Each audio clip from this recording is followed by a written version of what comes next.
네, 국힘당이 안 된다는 게 이래서 그렇습니다. 국힘당이 그래도 정신 차린 척한 때가 언제냐면 윤석열 대통령이 탄핵 당하고 나서 관저에서 체포 당하느냐 마느냐 이럴 때 관저 앞에 한남동에 많은 1030 청년들이 거기서 윤어게인을 외치면서 윤 대통령을 보호하느라고 모였을 때, 그 다음에 광화문에서 수많은 군중이 모여서 윤 대통령을 지키려고 했을 때, 윤 대통령의 여론 지지율이 센터를 치고 올라갔을 때, 이때 국힘당 의원들이 서로 앞다퉈서 뭐 한남동을 뭐 지킨다 이러면서 여러 명이 나와서 거기서 이제 뭐 짜기도 하고 광화문에 연설 많이 나왔어요. 생전 코빼기도 안 비치다가 그때 윤석열 대통령 지지율이 막 치니까 너도 나도 앞다퉈서 광화문에 나오더라고요. 그래서 하여튼 한남동과 광화문 여기 나온 국힘당 의원이 제 생각에는 양쪽 다 합치면 한 30-40명 될 겁니다. 국힘당 170명에서 3분의 1 이상 그때 정신 차린 것 같았어요. 그리고 그때 나와서 뭔 얘기를 했냐면 윤석열 대통령이 계엄한 게 두 가지잖아요. 부정선거하고 반체제 척결, 반국가 세력 척결, 그 두 가지잖아요. 그 두 가지에 적극적으로 공감한다고 하면서 부정선거를 입에 달고 연설을 하더라고요. 한남동에서도 그랬고 광화문에서도 그랬고. 그래서 그때 우리가 그랬잖아요. 또 우리 한국 국민들은 냄비 근성이 있어서 금방 잊어버리고 금방 흥분하고 금방 또 칭찬해요. 그래서 그분들 많이 칭찬했어요. 뭐 있죠, 쭉 나오시는 분들, 윤상현, 그러니까 김민전, 그러니까 뭐 대원 사람들이 나왔어요. 이용우 의원도 뭐 제가 이름 일일이 열거 안 해도 그런 조배수 의원도 그렇고 뭐 많이 나왔었거든요. 그런데 그 후에 윤석열 대통령이 이제 내란으로 몰리고 헌재에서 8대 빵이 되니까 야 완전히 언제 봤냐는 식으로 안면 몰수하더라고요. 그러더니 안면 몰수 정도가 아니라 윤석열을 쳐내려고 눈이 벌게 가지고 다 쳐내더라고요. 야, 그러니까 이 나라를 먹어 삼키기가 너무 쉽겠구나 이런 얘기입니다. 부정선거하는 세력이 대한민국처럼 하기 쉬운 나라가 없어요. 왜냐하면 이렇게 쉽게 잊어버리고 이렇게 쉽게 들끓다가도 금방 사그러들고 언론이 이렇게 보도를 안 하고 이러니까 뭐 그냥 안심 놓고 부정선거를 하죠. 해도 안 걸리니까. 뭐라 그러는 사람 없으니까. 에? 난리 치는 거 없다가 그냥 그러면 이제 이재명이가 왜 이제 대통령까지 됐냐 하면은요. 그 현상을 잘 봐야 됩니다. 그런 현상이 하나가 있고 우리가 그런데다 이재명은 우루해요. 그걸 이용해요. 빨리빨리 잊어먹는 거를 국민들을 역이용해서 막 던져버려요. 막 이거 해주겠다 저거 해주겠다. 그리고 그 다음엔 이거 안 해주고 저거 안 해주고 내가 언제 그랬냐는 식으로 이런 걸 너무 잘 이용하니까 지금은 어떻게 생각하냐면 이재명이가 경제를 마치 살려줄 것 같이 이렇게 착각하는 국민들이 많더라니까요. 그리고 지지율이 지금 높게 나옵니다. 물론 우리나라 지지율 여론조사는 정확하지 않죠. 정확하지 않는 걸 감안해도 추세라는 게 있어요. 추세를 봐도 이재명이가 뜨는 거야. 그 이유는 경제 뭐 현장 가서 뭐 주가를 높여준다. 실제 주가가 요즘 좀 올랐습니다. 이재명이 된 다음에. 그리고선 뭐 관계도 나는 저 한미 관계 공고히 할 거라는 둥. 그 일본하고도 뭐 얘기하고 이러니까 또 국민들이 이재명이 대통령 됐는데 우리 크게 변화 없는데 아니 이봉규 같은 놈들 그 대통령 선거 전에는 이재명이 되면 사회주의 공산주의로 위험하다. 북한하고 연방제로 갈 수도 있다. 중국에 붙었고 한미동맹 위험하다. 이렇게 맨날 이봉규 떠들었는데 뭐냐? 이재명 지금 대통령 됐는데 뭐 그거 비슷하잖아. 지금 며칠 됐냐? 보름 됐어, 보름. 보름 만에 나라 집어삼키냐? 보름 만에? 하여튼 기다리질 않아. 이런 것도. 그러니까 이재명은 그 역으로 쳐가지고 이거 해준다 저거 해준다. 해줄 사람이 아니에요. 역사가 나왔잖아. 이재명의 역사가. 그런데 그렇게 해준다니까 지금 이러죠. 반대로 국힘당은 할 것 같이 하다가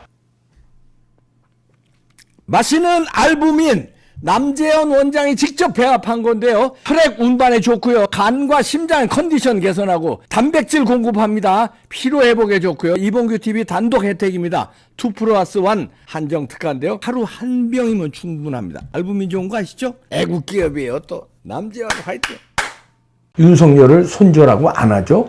부정선거도 뭔가 밝힐 것처럼 하다가 안 하죠. 입을 싹 닫았어요. 그러니까 해외동포도요. 지금 마틴 리라는 분이 어저께 성명서를 발표했는데요. 개인의 이름으로 발표한 게 아니라 국제자유주권총연대 한국본부 대표로 자격으로 발표를 했습니다. 그래서 국힘의 김민전은 어디 있나요? 이런 성명서를 발표했어요. 지난 4.10 총선 끝나고 비례대표로 국회에 들어갔는데 김민전. 그리고 뭐 예를 들어서 많은 얘기를 했잖아요. 부정선거에 대해서. 그런데 왜 요즘 김민전 부정선거 얘기 안 하냐? 이런 얘기입니다. 한남동에서 그렇게 마이크 잡고 부정선거 외치고 윤석열 구해야 된다고 외치더니 지금은 윤석열 구해야 된다는 얘기도 안 하고 부정선거 얘기도 안 하고 어디 갔냐 이런 얘기. 그리고 김문수 왜 가만히 있냐 이런 얘기입니다. 김문수 후보도 후보 되기 전에는 부정선거와 싸웠던 사람이에요. 그러더니 후보가 된 다음에 부정선거 얘기를 안 하더라고요. 그다음에 부정선거로 당해놓고 깨끗이 승복을 해버려요. 그러니까 이게 뭐냐 이런 얘기예요. 무슨 협박을 받았냐. 그래서 이제 김문수에 대해서는 그렇게 얘기하는 거 아니에요? 펀드를 250억 펀드를 모집했잖아요. 이 펀드를 8월 중순에 갚아야 돼요. 근데 선거 승복을 안 하면 국고 보조금을 못 받기 때문에 갚질 못하니까 자기를 믿고 후원해준 분들을 금전적으로 손해 보게 하면 안 된다 해서 승복했다는 분석들이 나오더라고. 그게 말이 됩니까? 우리나라의 민주주의를 250억에 파는 꼴이에요. 15조에 팔아도 안 돼. 250조에 우리나라의 민주주의를 팔으면 안 돼요. 근데 250억에 팔아? 말이 안 됩니다. 10억을 국힘당이 어떻게 당사를 팔아서라도 그걸 해결해주고 부정선거 한 거 해이죠. 선거 무효소송을 해이죠. 당사 팔으면 너끈해요. 그 몇 배 나옵니다. 이것저것 재산 팔으면요. 그리고 우리 국민들이 얘기하잖아요. 저도 500만 원 후원했어요. 제 입장에서는 작은 돈 아닙니다. 그러면 저는 안 받겠다 이거예요. 안 받아도 된다 이거예요. 선거 무효소송에 나가라. 저만 그럴까요? 10만 원, 50만 원 이렇게 투자한 분들. 돈 안 받아도 좋을 테니까 부정선거와 싸우라. 이런 분들이 대다수 아닐까요? 내 돈 꼭 돌려줘, 자식아 너. 내 돈 안 돌려주기만 해봐. 이렇게 해서 펀드에 투자한 사람들일까요? 아니에요. 대부분은 김문수 대통령 되라. 자유민주주의 구해라. 이 나라 위험하지 않게 만들어달라. 그래서 십시일반 투자한 거예요. 근데 내 돈 안 돌려줘? 이렇게 난리칠 사람 그중에 뭐 몇 명이야 있겠지. 그런데 대부분은요. 안 돌려도 좋으니까 부정선거와 한 거해라. 이런 마음 아니겠습니까? 그런데 김문수는 지금 뭐 하고 있는지 일생을 올곧게 살아오셔놓고 왜 결정적인 순간에 대한민국의 절체절명의 순간에 본인이 총대를 매야 될 절체절명 상황에 총대를 안 매시나. 지금까지 수많은 총대를 매셔놓고 지금이 가장 절체절명의 순간인데 마치 축구선수가요 90분 동안 축구 기가 막히게 근데 결정적으로 골문 에리아에서 발만 갖다 대면은 골 넣는 결정적인 순간에 그것만 넣으면 우리가 이기는데 결정적인 순간에 헛발질을 하거나 아니면 자기한테 패스가 넘어왔는데 발을 안 갖다 대면은 그 관중들이 가만히 있겠습니까? 관중들 흥분하죠? 뭐하는 난리 나죠? 영국 같으면요 훌리건들이요 그 운동 경기장 빙글빙글 돌면서 다 때려부셔요. 영국 훌리건들 그러잖아요. 조금만 실수해서 용납을 안 해 훌리건들이. 근데 만약에 그런 결정적 순간에 아무것도 안 했다. 그러면 가만 안 둬. 브라질은 총 쏩니다. 죽잖아요. 축구선수가. 콜롬비아도 그렇고. 총 쏴요. 일개 축구도 그런데. 대표팀 축구도 그런데. 이거는 자유민주주의가 부정선거로 망하느냐 자유민주주의를 회복하느냐 이 결정적인 순간에 205 가지고 국힘당은 돈 타령해 이 자식들아 시모노세키들아 시베리안스키들아 그리고 김문수는 거기에 쫄아요 250억에 평생을 어떻게 살아왔는데 지금도 봉천동에 조그만한 아파트에 청렴결백하게 평생을 살았잖아요. 일생을 경기지사 2번 하고 3선 의원 한 분인데 그렇게 청렴하게 산 사람이 없어요. 그랬는데 250억에 쫄아? 일생을 그렇게 살아놓고 이해가 안 되는 거예요. 그럼 우리는 어떻게 이해를 하냐면요. 인간 김문수, 인간 김민전 등등 인간 누구 쭉 있잖아요. 윤상현 등등 쭉 이런 사람들이 인품이 모자라서 이렇게 헷가닥 하지 그런다고 생각 안 해요. 그러면은 우리나라의 부정선거는 밝힐 수 없는 뭔가에 걸려있다. 덫에. 여기서 한 발짝도 못 나가는 나가면 불이익을 어마어마하게 받는 뭔가 잘못되어 있다. 선관위의 이 무소불위의 힘, 선관위와 법원하고 연결되어 있는 같은 조직, 그리고 거기에 그 카르텔을 넘어서 조중동까지 얽혀진 카르텔.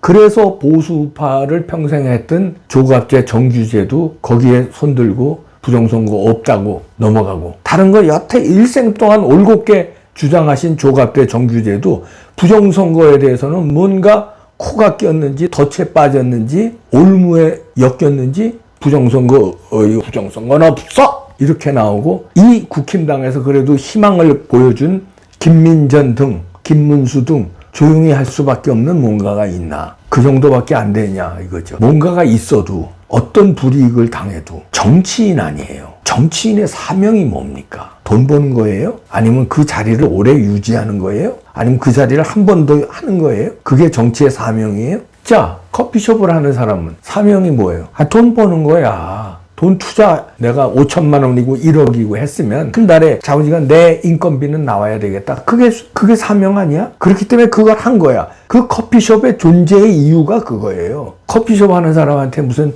애국의 존재 이유를 거기다가 강제적으로 심겠습니까? 정의를 심겠습니까? 그런 사람한테는 그런 요구를 하면 안 돼. 물론 커피숍 하는 분들이 애국심을 발동해서 국가를 위해서 뭔가 헌신하면 그거는 금상첨화지만 그 사람한테 그렇게 요구를 하면 안 돼요. 존재 이유가 커피 팔아서 자기 생활하기 위해서 투자한 사람이기 때문에 그게 존재의 이유야. 근데 정치인, 국회의원이나 대권 주자라든가 이런 사람들의 존재의 이유는 뭡니까? 돈 버는 게 아니잖아요. 그 자리 유지하는 게 아니잖아요. 국가와 민족을 위해서 봉사하는 일이잖아요. 나라를 사랑하는 일이잖아요. 나라를 위해서 뭔가 일을 하는 일이잖아요. 그렇기 때문에 국민의 세금으로 그 사람들 봉급을 주는 거 아니에요. 후원금도 쏴주고. 그런데 그 존재 이유를 안 하니까 그럼 직무유기예요. 근데 그것도 조그만 일에 직무유기면 감옥 가. 그래서 뭐 공무원들이 해야 될 일을 안 하는 거 왜 감옥 가잖아요. 직무유기로. 근데 이거는 조그만 일이 아니잖아요. 나라의 정체성을 흔드는 일이고 왔다 갔다 하는 부정선거 했느냐 안 했느냐 밝히는 일인데 이거를 직무유기한다? 그럼 감옥 정도로 끝나는 거예요 이게? 일생 자기의 존재 이유가 없어지는 거예요. 이름 김민전이 없어지는 거예요. 지금까지 살아온 김민전, 지금까지 살아온 김문수 싹 없어지는 거예요. 싹.